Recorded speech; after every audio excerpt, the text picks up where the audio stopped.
Representative Munson, how is this information about remediation rates and 4- and 6-year graduation rates being received in the legislature in your judgment?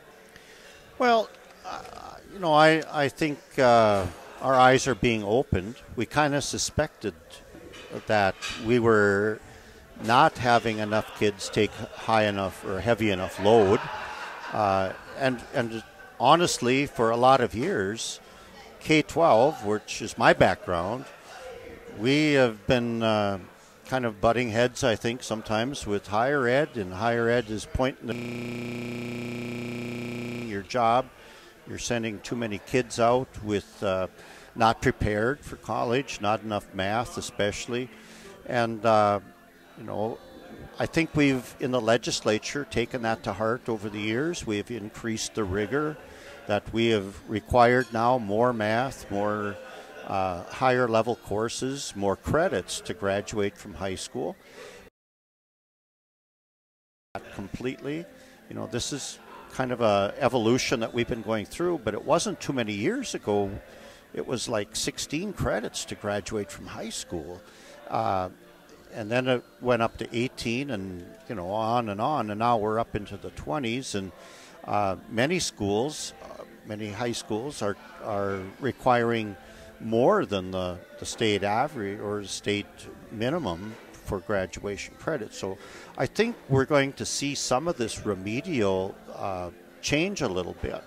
And, those of us in K-12 education have kind of pointed our finger at the universities and saying, why are you letting in kids? Why are you admitting them when they are coming in with a low ACT score, which is a pretty good indicator of their success or lack of success? And the higher ed system seems like they just said, yeah, come on in, we'll accept you. We'll put you into remedial classes, and oh, by the way, it'll take you 5 or 6 years to graduate now, but that hasn't really been a stigma on them. Now that we're starting to see some of this data, I think we've got the ball rolling to see the colleges maybe advise the kids to take more credits, maybe increase their entrance requirements so that they are letting in kids that are truly qualified. And if they aren't ready to go into a 4-year or a research level college, university, maybe they should be in the trades, or maybe they should be in a 2-year college. And not everybody needs to have a 4-year degree, but I know a lot of parents. When I was graduating from high school, my parents said, you've got to go to a 4-year college. You've got to go get a degree. And I did, but not everybody is cut out for a 4-year degree. And I think we've been a little lax, letting too many kids that probably weren't cut out for a 4-year degree to attend. And especially at the research universities, UND and NDSU, they should probably be concentrating in a junior college or the 2-year colleges more so. Dr. Shervani, if you have a situation where schools they have students that go to school for 6 years and about half of them graduate, that means that half of them aren't, and it's possible that they've just wasted their money and their time. Are these students being, for want of a better term, are they being exploited here? Just we're going to milk you of your tuition, and if you finish, that's fine, but if you don't, that's fine too, because we've got your money? I honestly can't tell you, Dale, that even if sometimes these things happen, it's just by purpose, but certainly good number of students drop for a variety of reasons, family reasons, financial reasons. College is not right for them, But I think what I can tell you is a lot of it can be avoided if there is a clear admission standards, which we are putting as a pathway to student success. And also there's a clear guidance to students that, look, based on your level of preparation, this is not the right college for you. that's the right college for you, whether it's 2-year or 4-year, as Representative Munson beautifully articulated. So that one we have not had here. So like everybody wants to go everywhere, if you just say, well, everybody can go anywhere they want. No, anybody can go wherever they want, but as long as they have the preparation. So we're not denying access, but we're saying you got to go if you're not well prepared, adequately prepared during the high school, then you have to go to detour and then come to the college. Go and take 30 credits in the 2-year college, get a 2.5, and then transfer. So then there's your chance. So, and then also within when they arrive, they still have to provide mentoring, advising, degree audit, as well as making sure the courses are available for them to graduate, and taking right number of credits. So there's all these complex structure that have to be into place, support the structure, so that they graduate.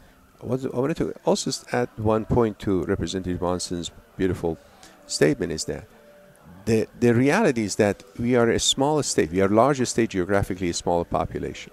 We have golden opportunity with the resources that we have to solve a national problem. That's K-12 preparation. But we should, as a university system, should help the K-12, and K-12 help us. So we have to partner with them and look at those core courses in high school, trying to beef them up. And we've already developed this college to high school report cards that we're going to put on our website. That will inform the parents, the school boards, and everybody about how each high school is producing and operating. That doesn't mean that we're not trying to embarrass anybody. We're trying to identify the diagnosis. And then we're going to have to dive in and help those high schools. And I think with this partnership, we can resolve that. And for the same reason, we are not saying, I want to make it abundantly clear. And sometimes, I'm still learning the North Dakota way. We're not saying that we have bad universities or we don't have good universities at all. We're saying that we have very good universities, but we have issues that there are room for improvements. And one of the areas is the graduation retention rate. We have to pay attention to certain things that perhaps we haven't paid attention in the past. These are very important issues, and legislators have been asking these questions for a long time. Representative Munson, has the legislature in the past, in your experience, paid attention to this sort of data? And if not, why not? I'm not sure that we have seen this kind of data. We've asked for that data, and we've kind of gotten it in roundabout ways sometimes, but have we been able to do anything with it? I'm not sure. This is really clear. This is a picture that anybody could look at that and say we need to improve. So I think it's maybe a combination of we haven't asked the right questions, maybe we haven't gotten all the data that we wanted to or needed to have, but I think we've got ourselves on the right track here. I think we realize there's a problem. Probably the first hurdle to get over is to recognize that you have a problem. Once you've recognized it, then you got to start working on how are we going to fix it. Why do we have the problem? And and I wanted to bring out something too about why we maybe in North Dakota are at a bit of a disadvantage when it comes to our graduation rates. And because of our strong economy, it's pretty tempting for a kid that's in college and hasn't decided what he wants to do for sure. He's just kind of taking generals to see, boy, there's some nice jobs out here in the oil field. Even flipping burgers at a fast food restaurant can make some pretty decent wages for you. So the temptation is there for somebody that hasn't been focused and going in toward that degree in a fast and steady manner, to just say, you know what, I think I'm going to take a couple of years off and go earn some money. And I think that might be hurting us in North Dakota, working against us. We all like to have a strong economy, but in some ways that could be part of the reason why we're seeing people not graduating in 4 years, because they're taking time off. Dr. Schiavone, how much of a factor do you think that is, that North Dakota has a strong economy and maybe a good number of kids are going to school for a year or two, and they're deciding, I'd rather get paid for a while, and then maybe I can come back and finish this later. I honestly can't tell you because we haven't really done any systematic study, but I think that could be a little bit true in the two-year colleges, not as much paramount in four-year and research universities. We've been speaking to Dr. Pam Shervani. He is the chancellor of the North Dakota University System. He's had that job since July of last year. And the North Dakota University System consists of 11 public colleges, 6 four-year schools, and 5 two-year institutions. We've been talking also to Representative Dave Munson. He's a Republican from Osnabrück. He's a vice chairman of the House Appropriations Subcommittee on Education Spending. Thank you for your time, gentlemen. Thank you. And soon, next up, we're going to have